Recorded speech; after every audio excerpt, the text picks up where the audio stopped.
All right. What do you have there? What are you drinking? I'm drinking a oat hot chocolate. Oh, hot chocolate. Okay. Yes, Is it yes. And, too what was that? and I try to when I'm out, have the hot chocolate and save the coffees for a more of a special occasion. Like every morning. Is that the special Yeah, occasion? yeah, yeah. You got it. Yeah, yeah. So the coffee is at home, and when I Yeah. go out, I try to have a hot chocolate. Okay. Yeah, that's hot chocolate sometimes gives me a headache for some reason. I don't know. What Maybe kind the of milk do you put chocolate. in it? I always use oat. Okay, then, yeah. And Yeah. because I've been testing it because actually the guy Simon who owns the cafe, he let me make a hot chocolate the other day, and he's teaching me how to use the coffee machine. Oh, okay. So I've worked out a variation of the hot chocolate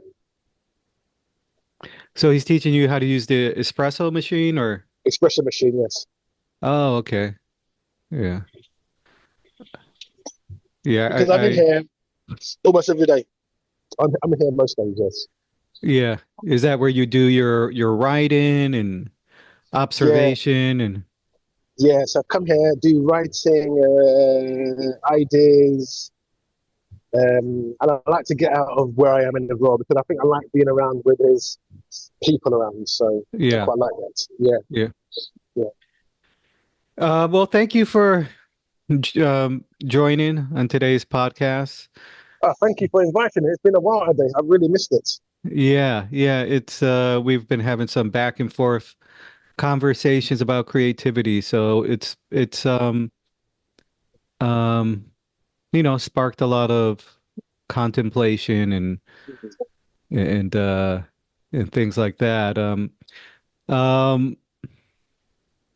what are you working on now? Well, I've just finished the second part to my play. Hmm. So I did my play 3 weeks ago, which I wrote and directed, and I've now written the sequel, which I'd like to get up sometime next year. I've been working on another script for something else, and then there's the book of short stories which I'm working on, and also there's the one poem a day groups that I'm in. Is the play is that called Ma It will be called Ma the sequel or or Ma or Two. or Ma Ma? Uh, right, it could be. Yeah, you know what? Yeah, it could be called Ma. Yeah, that's quite good. Um, so we're here with Raan Oosha, a playwright, filmmaker, poet, truth seeker, among all the other. He is revolutionary in thoughts and his way of looking at life and dissecting things and peeling the onion. And so I think it's going to be an interesting podcast. Was we're going to get into some things, about creativity here on the Toussaint Warrior Trials podcast. So let's start with grammar. We talked a little bit about grammar. We had this differing of a little bit of differing of perspective. Although I did get what you were talking about. Well, you asked me the question. Um, I think it was, do you think does how important do you think grammar and things like typos are when writing a script? And and I answered that, and I said I think they're very important. I think that actors um, they want a script that most of the grammar, I mean, we can't help to have some typos here and there, but I think that it disrupts the experience of reading the script, to be able to immerse yourself when there's little hiccups along the way. At least that's the comments I've gotten on my scripts in the past at times. And So you had a different thoughts about that. So let's get into that. Yeah, well, firstly, I kind of agree with what you said in regards to, yes, you would like the people reading it to understand what you're talking about. But thinking of someone who just starting out wants to get their play or their film or whatever out, I think the primary thing in regards to scripts is getting it out to the actors and seeing what they can do with it. So the script is a message that you give to the actors. What I want to see is what happens when the actors get hold of it. So the reason I'm not too worried about the typos and so on is that I feel that if I'm there in rehearsal and anything comes up, then I can work with the actors at that moment. But I was thinking about it. If I wasn't there, it may lead to some confusion. But if I am there and I'm around, I can explain to them. So my primary focus is to get the script, the story, up into the rehearsal room because the rehearsal room is where I think it all happens. Where you may write a great line in the script, but the actors, when the actors get hold of it, it may not come across as you would like, or you may even have a line that you don't really like, but the actors change it. So I actually come with the framework. I have the idea.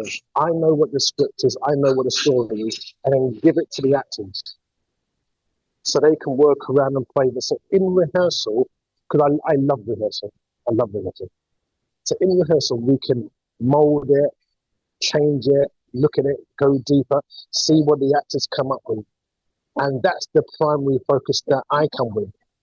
And because of that, I think I'm able to let go of a lot of kind of baggage in regards to is it right? Is it okay? Is it understandable?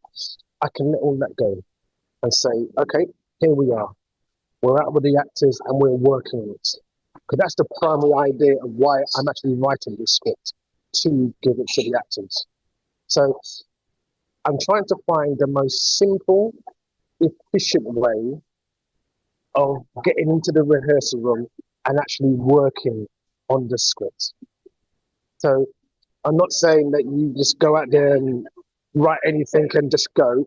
You have the idea, but not to be held back by the idea of wanting to cross the dot the I's and cross the T's.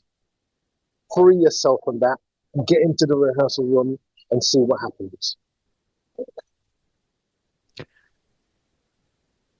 So is it a if I'm hearing you correctly, you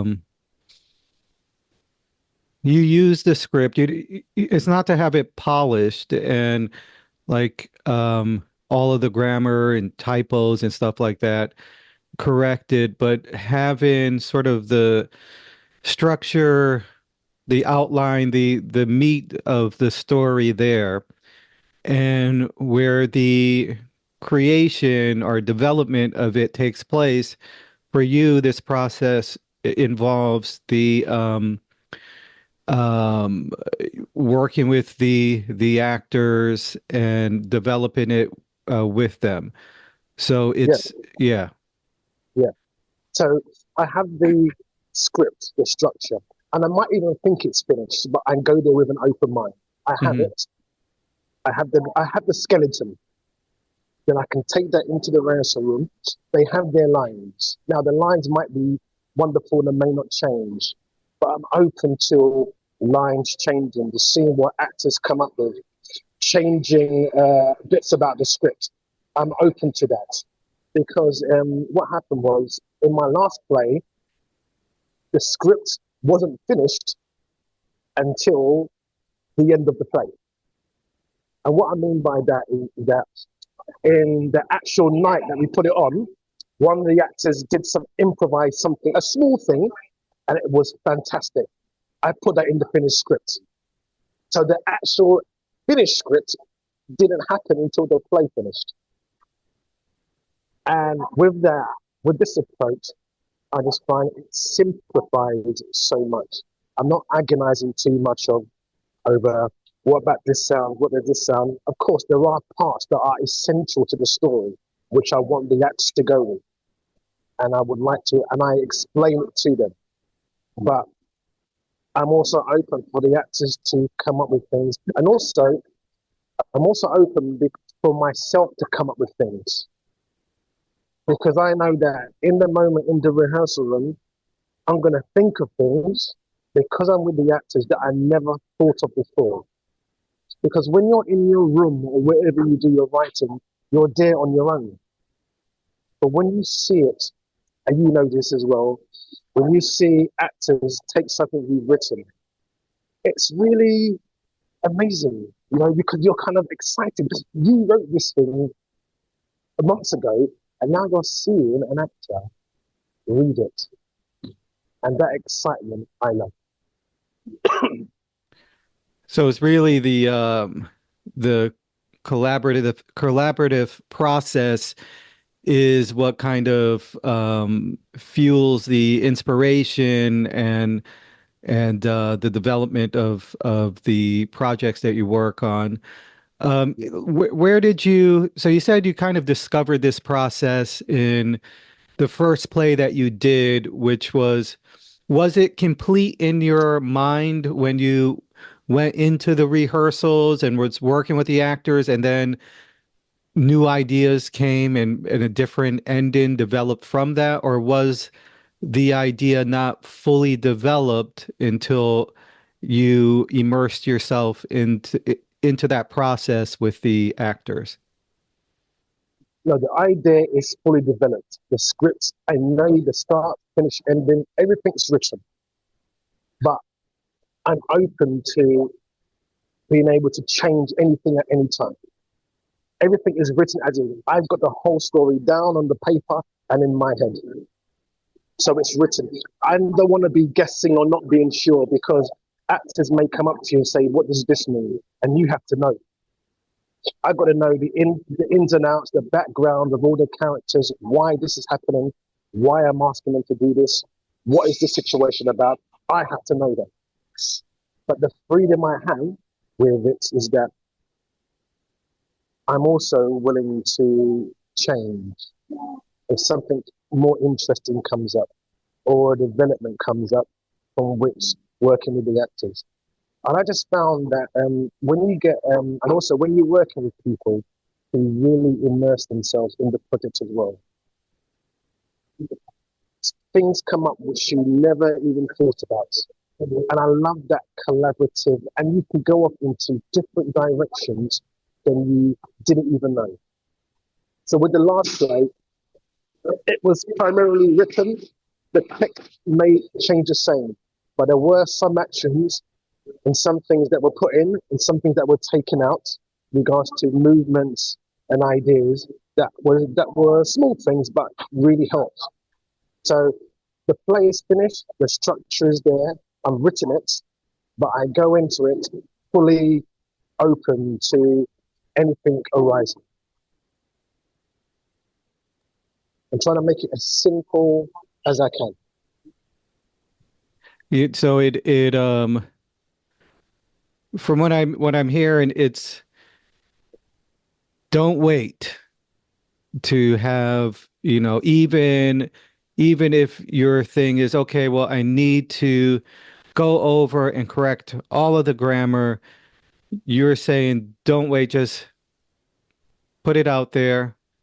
Don't let that be one of the things that sort of delays the creative process, because like what we began with in this question, my concern was, well, the actors may have a difficult time with a script or a play that has typos and grammar mistakes, but your hunch is that that won't be a big issue with them.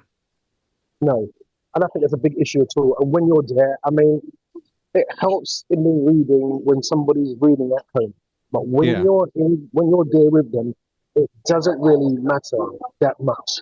And at the beginning, because I'm new into this, I didn't go to drama. Well, I went to drama school, but I didn't just study filmmaking or directing or producing. I've learned on the spot, and I found that the best school you can have is doing it.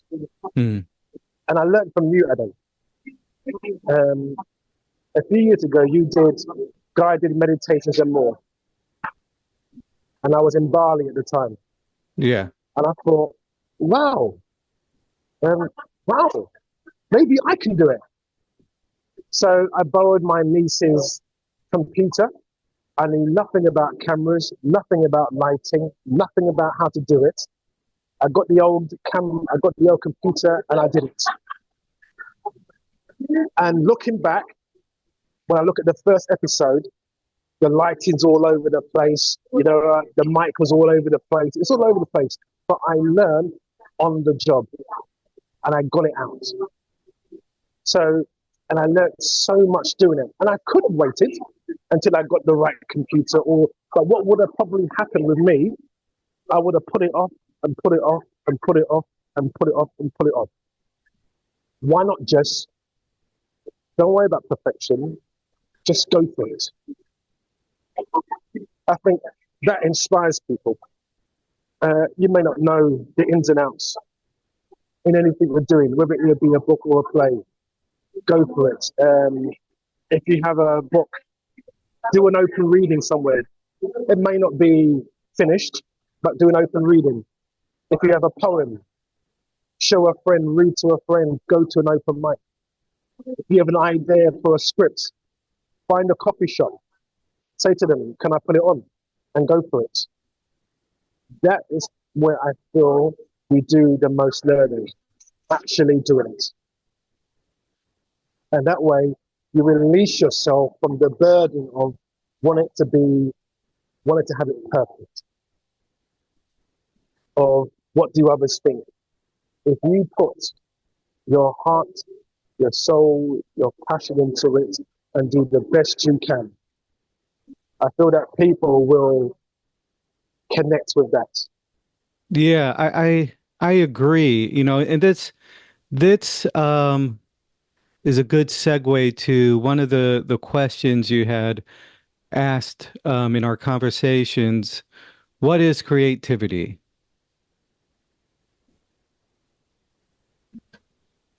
I will say this, Adam. I work in a nursery school and I teach movement and meditation. And as part of the meditation class, we will do art, we'll do a bit of dance, we'll do some drawing, we'll do some pretending. And with them, when I work with the 3 and 4 year olds, they throw themselves into it. Creativity is you being alive.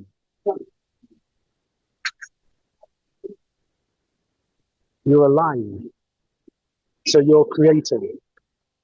Right now, you and I are speaking. We don't have a script. Things are coming out automatically. So we're always creating on the spot. So what is creativity? I'll say creativity is being alive. Everyone has the creative aspect in them because I've worked with hundreds of 3 and 4 year olds, thousands maybe, and I've not found one who's not creative. I think what happens is as we get older and to the age of 5 or 6, we get involved in comparison and we learn that we are not this or we are not that, or we're not good enough. And this comparison, I think, is a killer of your natural creativity. It's not that you're not as good, you're just different. But we learn this from school, society, and family when we start comparing ourselves. But each person is unique. who is there to compare themselves with? They are the only one with their perspective, their view, their outlook on life, their history, their background, their dreams and their thoughts. So how can you put that into a formal structure to follow someone else? Yes, you can always learn from other people. You can always read what they've done, but find your own way. So again, I was saying, creativity is you're alive, and that simplifies everything. So creativity is inherent in who we are. What about when people say that I'm not creative? They've learned that. They weren't born that way. It's impossible to be not creative because that person, if I was to speak to them, they would reply back instinctively. That is creativity. They haven't got a script with said, oh, okay, if Raan talks to me, I'm going to reply this way. I speak. And from whatever it is, it comes out the reply. That is creativity. Yeah. We've learned, we've been taught that we've got this creative, and we can hold on to it for so long that we believe it's real. But just because you believe something doesn't make it true. Yeah. And unfortunately, sometimes we learn these things in school, in childhood, Hmm. that we're not good at singing or maths or whatever it is. And what happens, we can hold these ideas for 10, 20, 30, 40, 80 years, Yeah. and we don't allow ourselves to do things because of an idea that someone gave us 40 years ago. Hmm. I think it's quite sad Yeah. because it's not true. Because inside of you, you might have an instinct that you want to dance or sing, or but you repress it and hold it in. Hmm. So you have this fire burning, but you don't let it out. But letting it out is why you're here, is it not? Yeah. So that's what I would say to somebody who said to me, but they're not creative. Yeah, you get a kid singing at home and then their parents tell them to quiet down or, stop that or, someone drawing and, oh, but why are you drawing outside of the lines? Or that, oh, that looks strange. That doesn't, like these sort of critiques right out the gate, when you're a kid and usually the kids are just expressing so I went to my daughter, she plays violin, and um, I went to the concert probably a week ago, and the orchestra was playing, and then they had kids singing music after, singing different songs. And there was one kid who was just singing. He was just very physical, like like just singing these songs, and everyone was looking at him, and everyone was smiling, and people were sort of giggling, not making fun of him, but just he was bringing so much joy because there was no thought of, this sort of self-conscious, oh, he was just fully in this passion and his joy, and it was a really beautiful thing to see. And I think as well to remember, sometimes we have an idea that we've lost that spirit, Hmm. but we haven't lost it. It's just been covered up with the idea of a responsibility. Yeah. Still there. That I used to call it that childlike way of being, Mm. but now I refer to it as the human essence. Hmm. It never goes away. It's always there. Yeah. And what's wonderful is that when you find a group of people around you when one feels a bit down, the other one can boost them up and remind them. Hmm. So it's nice to have if you have a collective or group of people that you can work with. And also the energy when you get going of ideas going back and forth. When it's open, it's not criticizing, you're just open, you can express. That's a wonderful thing. Yeah. I think somewhere in the Bible it says, when two or more come together, I will be there. Mm. I think that was I think with Jesus, I can't believe I don't know where that quote came from. I don't I know where that remember came that one. I've from. heard of Yeah, that one. Yeah. yeah. So I think that is in a line to what happens when you get a group of friends working together when the energy rises and you go back and forth. Yeah.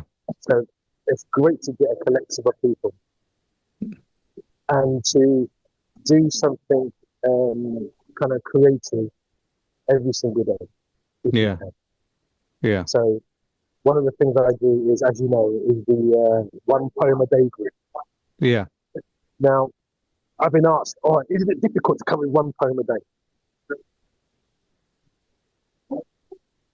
Just to make it as simple as possible. Hmm. Just write what is. You could get out of bed and say, "I can't be bothered to write today." That's your poem. Hmm. Today I got out of bed and I can't be bothered to write today.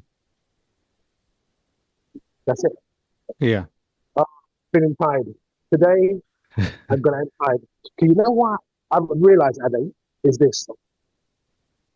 A few years ago, I went to the Tate Modern Gallery, which is a big art gallery in London.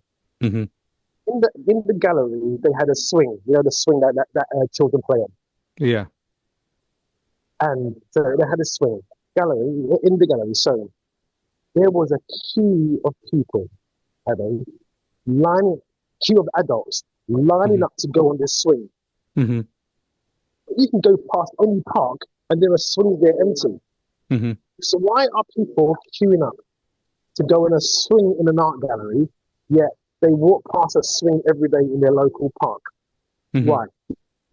So it's the it's the venue. Yeah. That's what it is. The venue. You put a swing in a park, not many people, but put the same thing in an art gallery, and they'll be doing it. Oh, it means the retrospective of going back and forward in life and the access to the void. And but Ade, you put it in the art gallery, Ade, and it makes this. Now you start thinking deeply about something that you see every single day. Yeah. So, what is that reference to the poem? Okay, if I send you a poem, Ade, and I write, Ade, I'm feeling tired today. I said, but if Yeah. I say the same poem, Ade, I put the title in bold, tired. Underneath it, I say, Ade, I'm feeling tired today, dot, dot, dot. Underneath, Raan Oosha, 15 to 24, it becomes a piece of text Yeah. just by the frame I pull it in because I now framed what I wrote. I'm feeling tired. I put it in a frame. Hmm. And now the reader may come away and go, oof, this is profound. He's feeling tired. Does that mean existentially or in presence or who he is? It just makes you think about it because I put a frame around the words, Hmm. and that gives it a greater context. Now, Yeah. I saw a show once, and there was a toilet in an art gallery, Adam. Just a toilet, yes, and it was called the toilet. Now, what does it mean? Everyone's got a toilet in their home, Ade. Yeah. But when you put it in the gallery, here's what it meant.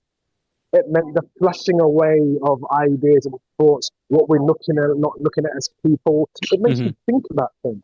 So whatever you do, if you frame it and put it and give it the right venue, what you think are your mundane thoughts to another person They would take it now. You've obviously cared about what you've done because you put it in a frame. Yeah. You've obviously done that. Now I see the quality of your work. And you may wrote, I'm feeling tired. I can't get out of bed. AR 15, 12, 24. Now I think of it and I'm thinking, hmm, what does that also mean to me? Yeah. Yeah. Frame makes such a huge difference. The context, the venue Yeah. makes such a huge difference. It Turning mundane things into extraordinary things. the taking of mundane things, you talked about the toilet in a museum, how a simple thing as a toilet that everyone has, you could put a little rope around it or put it in the middle of a museum and people will stand over it and contemplate and over this toilet. Now, we normally and it sounds funny, but what you were alluding to is it demonstrates that what we take as the mundane things in life are actually extraordinary when we have the and when we just look at them consciously and have the intention to you know put them in a text form or paint a picture of it or you know I think this is a very important thing to talk about because we are oversaturated with social media, with these 5-second videos, with all of these sort of distractions. And there seems to be this urge or this feeling that where I am right now, who I am right now, my surroundings is not enough. I need to go out there to fill this, to get satisfaction. And I think it's becoming more difficult to get satisfaction. We're looking for more and more and more. Whereas, what if we just stop when we go to the bathroom and brushing our teeth and just, you know, um, be present with that. Take those feelings of brushing the teeth, write them down, put them into a creative, even if you don't write them down, at least if when you're present with it, being having the toilet in front of you, huh? It's just, you know, there's so much extraordinariness in the mundane things in life that we don't have to go so far. We don't have to go like, to, the places that we go, to the foods that we eat, the substances that we take, like all of these different things that we do to try to um, get satisfaction or pleasures or, fill that part of us that's looking for, something to be passionate about, to find joy in, that it's all right around us. And I think as well that I heard this quote the other day: when a fruit tree has fruit, is the fruit meant for the tree? No, the fruit grows, the tree grows fruit, but the fruit is meant for us or the soil which will compose it. So if you look at that this way as well, your creativity, is it for you? Maybe it's not for you, it's for the people that are going to be inspired by what you're doing. And it's for those people, not those who won't like it or won't care. It's for those who are being inspired by it. Now, I'm going to use you again, Ade, as you're right here.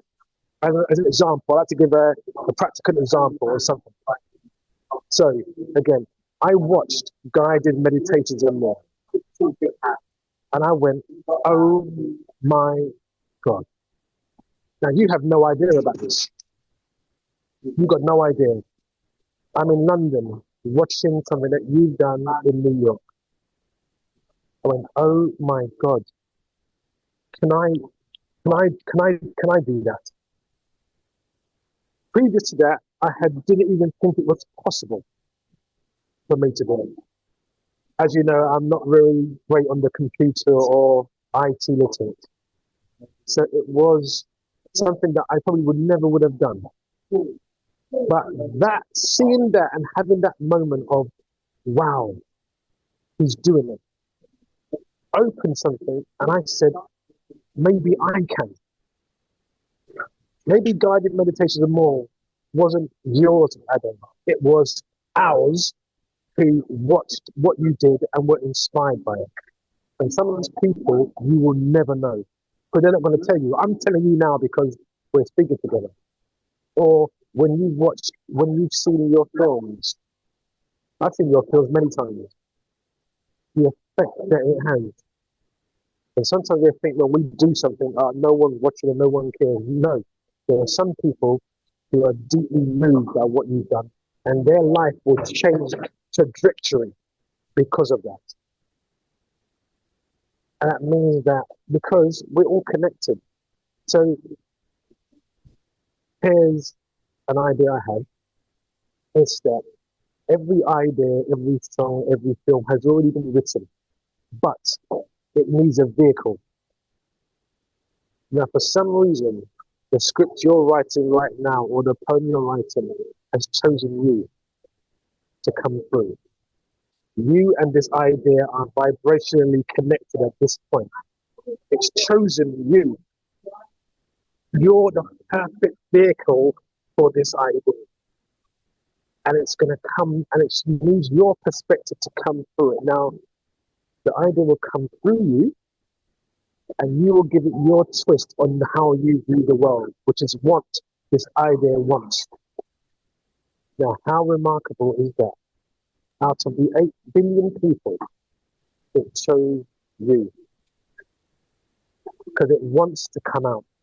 It needs to come out. And we know that because it's coming out.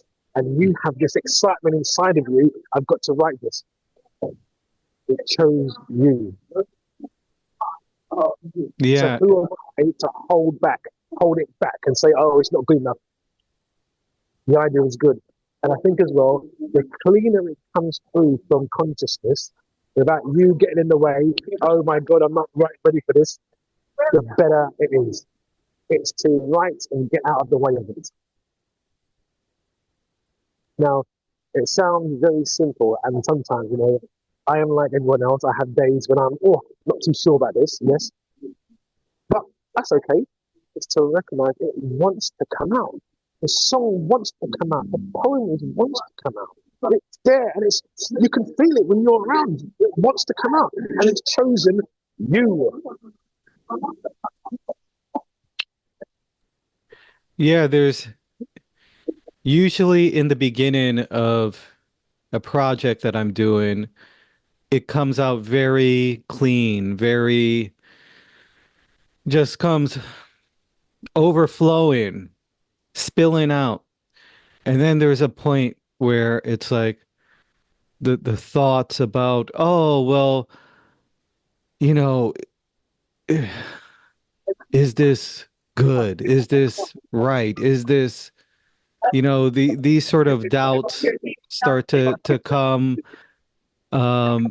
Is this industry standard or whatever, how did this writer do it, on this Hollywood movie, what was his am I doing the same, you know process? It, it's all kind of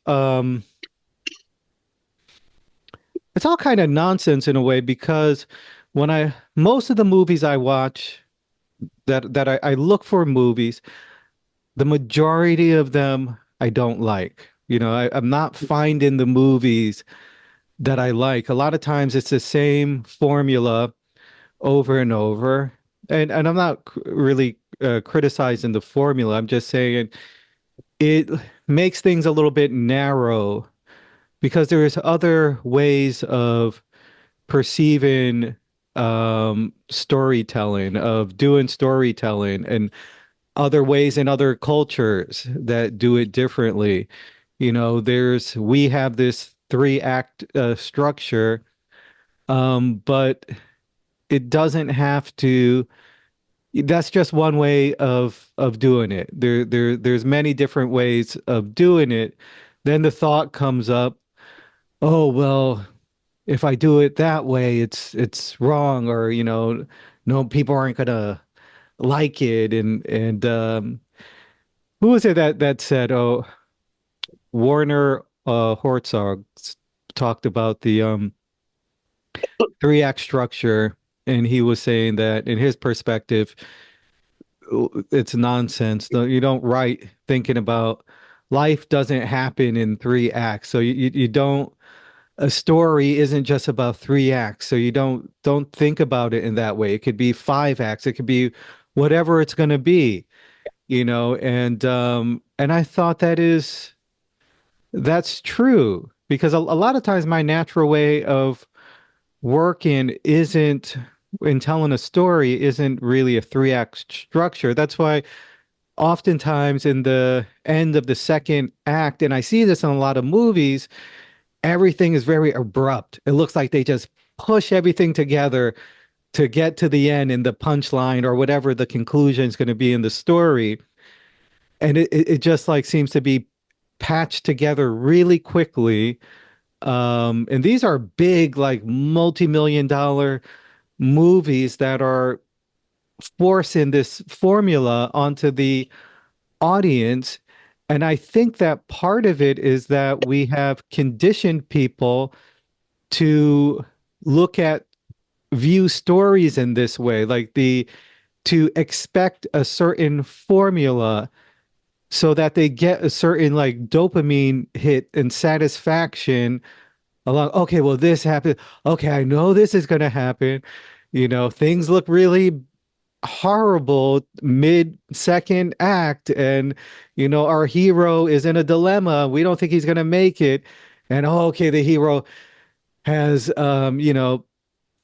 found some reconciliation. Something comes in at the last minute, and we get the conclusion, and then we go home, and you know, and and so that's the way of making films. That's the way that they teach you in college, and then you have people like Fellini who.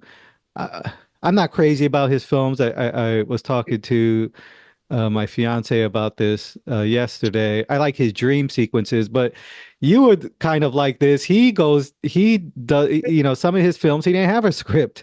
So he would, he'd go in with the actors and just kind of, there was one film in particular that he made on the go. He actually filming the actual film, not knowing the whole story. Nobody had the script, and so that's an interesting way of doing it as well.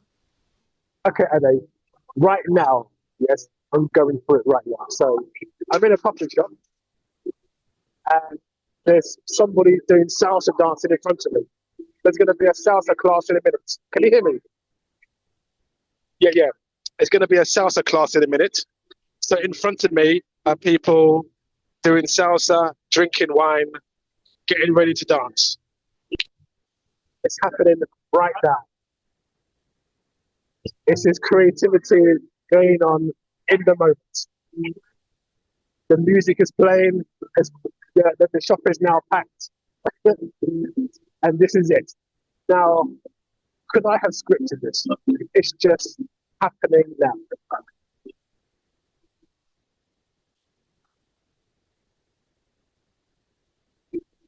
So, the idea I think is to Just do it. Just go for it. Be inspired. Give it a go. Whatever it is, your book, your film, your story, just give it a go. Give it a shot. Learn why you're doing it. Do it with passion and joy, and try and hold that feeling of being passionate about being passionate. Be willing to open your mind to new ideas. Do a different thing every day. Write a poem, write a song, whatever it is. Just give it a go. Being passionate about being passionate. I like that. Um, how do you do that? What is passion to you? Okay, I'll describe it in the moment right now. That feeling of excitement, that you know that you're in the right place at the right time, and and having gratitude for that feeling of excitement, whatever that is. So right now, I'm enjoying being here. I'm enjoying watching the people dancing behind me. It's exciting. It's not what I envisaged for the podcast today, but it's come up in the moment. And I'm excited about it. I'm excited to talk about creativity. I'm excited to make mistakes, make errors, give it a go. So I guess it's not how you be passionate. It's about recognizing the excitement and being it. No effort required. And it also feels like there is, I mean, for me, is this allowance to let to say to say yes to what is, to what's happened, to be being open, just like when you were talking about your process with having the play and working with the actors and being open to new ideas and things that the universe, that life presents to you in the moment. See, if I was at the coffee shop, it might be a little bit different. The salsa people might come in. I might say, hey, could you pause this for 1 second and go over? Okay, can you guys just wait like 30 minutes? And all this stress. Like, what are we gonna do? I'm gonna go outside. So that's but um They're dancing salsa right now in front of me, Alex. yeah. Right now. Can you flip the camera? Can we see it? Or I don't think I could do that because they won't like it, but they're yeah, yeah, dancing yeah. salsa right now. Okay, okay. Yeah. Yeah. But it's here, it's happening. Yeah. So, and this is part, maybe it's perfect because we're talking about creativity. People have left their house, have they? Hmm. Come out on a bleak London grey day to come and dance. Obviously, because they love to dance, they put on their sparkly sequin clothes. I'm looking right now at it. Yeah. I'm looking at it. I'm seeing it right now. They've left their house. And they could stay at home in the grey, but they've come out. They've Yeah. given it a go. And this is the essence, and maybe this is the reason why we had a conversation about creativity today. Let's free ourselves up. Let's Yeah. dance. Let's sing. Let's express. Let's uh, allow people to see our work. The people who don't like it or don't want to see it, it's not for them. Yeah. It's Yeah. for the ones who will be moved by what you've done. And they Yeah. will find you. They will find you. You might not know who they are, but they will find you. Yeah, that's an Trust me. important thing to remember. I mean, what synchronicity, first of all, the salsa people coming in to dance, you know, in during a podcast about creativity, expressing and them moving. And I mean, what other form of expression can be more free than moving the body and dancing? And so yeah, that's really beautiful. And this idea of to put your stuff out there, it's for someone, it might not be for everyone. I mean, that's something, and I've talked to you about, my experience with Blue News, and how much joy I had creating this, and how sometimes I feel this apprehensiveness in really putting it out there because it's maybe not at whatever standard, the production wise, because I just do a little white screen and put the characters, do the skits, and maybe there's some feelings at times that it's not developed enough. And so there's, on my part, a holding back. And that's a sort of a conflict that is still going on within me with that. So it really resonates with me what you said, that these things are not always, they're not for everyone, you know, and it's finding your audience, Yeah. which is important. Okay. Blue News. 100%, 100%, 100%, 100%. Yeah, 100%. He just went up into the universe. Ade, Tony Bear. Tony Bear. Ade, Yeah. you don't know, Ade, how many times I've watched that. You don't know the people I've shown that to, Ade. You don't know that I've sat around with a group of friends and we've laughed about that. You don't know. You don't know that I asked you, remember, because I asked you, can I can I have a character on Tony Bear? I was looking for my old teddy bear, Ade. You know something, Ade, but you don't know this, you don't know the effects. Bella Kute's album, I, it changed my life. Other films that you've seen, that I've seen, that people have done, but you don't know the effects what you've done has had on people. We think it doesn't mean anything, but it does. You don't know, Ade, little thing that you've done, how it's affected people. Because sometimes we won't tell you, but I'm telling you stuff now. And I'm not just saying it, it's the truth. I didn't know there was a salsa class today. If I hadn't done this podcast, I wouldn't be here. Yeah. So, what you've got is valuable to anybody who's watching this. Your passion, it has to be important because it's come through consciousness and there's only one. So it must be important. It Yeah. cannot not be important.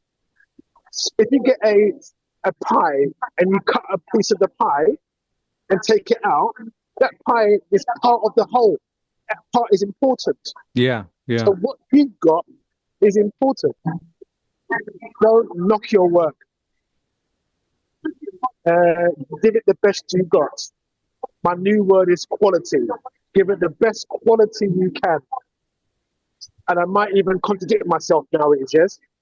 Get the language as good as possible. Do the commas, do the dots, do the work that you can, but don't be held back by it. Yeah. Do the best you can, but don't let it hold you back. And go out there and find a cafe, find a book, find a place to show, do a reading with a friend, do an open mic, get some friends to fund your film, find where they do cheap cameras, find where they do cheap lighting equipment, find an actor you might work for free. Give it a go because you don't know the fruit that you comes from your tree will be eaten by somebody who will taste the sweetness. The nectar will flow through their bodies. That nectar will send minerals and vitamins inside their body. That minerals will build their muscles, go into their brain from the fruit of your tree. Great. I think we could, this will be a good place to end. So it's Oh, yeah. Yeah, so go out. I think the message is to go out and do the thing that you're passionate about. Don't hold back. Don't wait. Um, we're all creative beings, and do these things. Find passion for passion, and go out and whatever your dreams are, go for it. I really think I love what you said about it is important because there is the one consciousness expressing through all these different people and things, and they're all part of the pie, are all pieces of thread in this fabric of existence, and each one of them is necessary and important and unique in its own way, its own that essence that is you. And so let that come out, let that express. And rather than try to take that essence and copy it, make it look like someone else's, or it has to be something else, it doesn't make sense. Let it be you. It comes from you. And and sometimes I feel like the some of the work is unraveling some of that. Or and I don't even know if this is total. Before we leave, I'll get your thoughts on this because there is this thing of, okay, well, maybe some of the work is unraveling some of that conditioning that we get from society, from our schools, from all these different areas that say this is the way it's done. And in some ways we don't let our authentic voice express into the world. Like when we're a certain age, like very young, it's expressing. We're in this full sort of creative expression and curiosity about the world. There's not a whole lot of fixed ideas. There's more movement, more curiosity, more more courage in a way to step out into the unknown and explore in a playful way. And then we get these rules, and teachers tell us it has to be done this way, and so-called experts and in every field say, well, this is how it's done. I mean, certain things, obviously, if it's you need experts. If someone's teaching you how to put a car engine together and you're like, hey, Yes. I'm gonna be authentic and I got it from here, I'm gonna express it in my authentic essence. You're not going to drive that car, whoever did it. You're not going to trust it. So, there is some need Yes. for that. You don't want the authentic heart surgeon that just learned everything on his own and feels like he can really do it. So, Yeah, but yeah, but with the art, with art, it's so subjective. It's it's really you express, and it's so powerful because um, it does have such power to create the world that it has an effect on the world, and it can possibly have a positive effect on the world. So anyway, my point is when you're growing up and you're conditioned to be a certain way, and to ignore and repress your intuition, which is a very important piece of it, then it becomes, well, how do I start? Like many people are looking for something to template off of because they're not trusting themselves. They're not trusting this inner voice. They have sort of denied and repressed. So when you say, okay, well, just go and express and create, then there's this feeling of, okay, well, what can I look to? What book can I read? What thing can I look I don't know what to do. I don't know how to do that. so what's the question, Ade? The The question is, question, how do you start? Yeah, how to start. How to start. Okay, let's do it right now, Ade, because I think it's always better to show. Yes. Yeah. Okay. Start with how you're feeling. Let me do it right now. You want to write a song.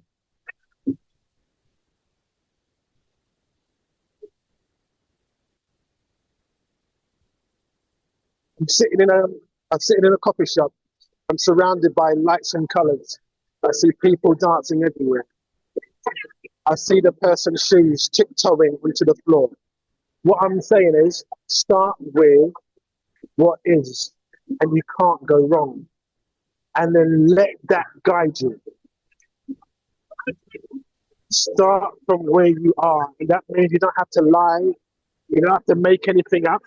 And you will find that when you've written 2 or 3 words, the next word will come. Yeah. If you start from where you are is the truth. Where you are is honesty. Where you are is being here and now. And maybe we could finish with this, Ade. What do you think the highest vibration is? The What feeling? highest, Yeah, what emotion do you think is the highest vibration? I would say love and joy. Love. They found out that authenticity, being yourself, is Mm, the highest vibration. It's higher than love, your authentic self. So, how do you be creative? Be yourself. That yeah. means you don't have to try. That means you have to make anything up. That means if you're singing, what comes out of your throat, what comes out of your throat. If you're writing sitting here and now. Mm, And things will come. Trust the process. Trust the higher mind. Trust yourself that it will come. If you're stuck and you don't know where to go, the line in the script could be, oh, in the dark room, George said he was stuck and had nowhere to go. He looked across at the table over the road and saw that there was a person sitting there with red hair. That person inside their inner pocket was carrying something really dark. Was it a gun? Was it a knife? Or was it a letter? yeah. I'm just making that stuff up, Ade.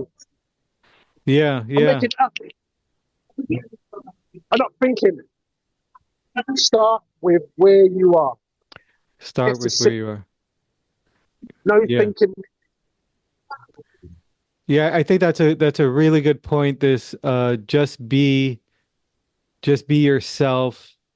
That's something that Ramana Maharshi would say. Thank you. Something Ramana Maharshi would say was be who you are. So it's yeah, and it is a higher vibration than the vibration I think of love because that is the highest vibration. Yeah. Yeah. So I'm here looking at these dancers. Are they the energy, the vibration? This is what it is. Go for it. So hopefully anybody who listens to this will take it on themselves to just give it a go. Yeah. Just give it a go. Yeah, and that was the whole point about this podcast was to do something. So not just end here. You know, you and I are doing the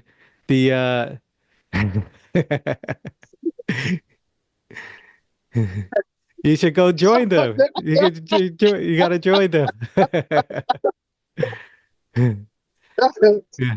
Dancing is the most free the most freeing thing. I mean, I it really there's something about just moving the body that Yeah. is takes so little effort. It takes so little effort. And So dance, sing, write, plant a tree, grow some plants, cook your vegetables, uh, drink some lemon juice, wherever it is, yeah, yeah. and give it a go. Okay. So, Ron, thank you for joining Thank us you. for this podcast. And, this is Toussaint Warrior Trials. Thank you, everyone, for joining. And go do something, go create. Take care. I see ya. Bye. Take care.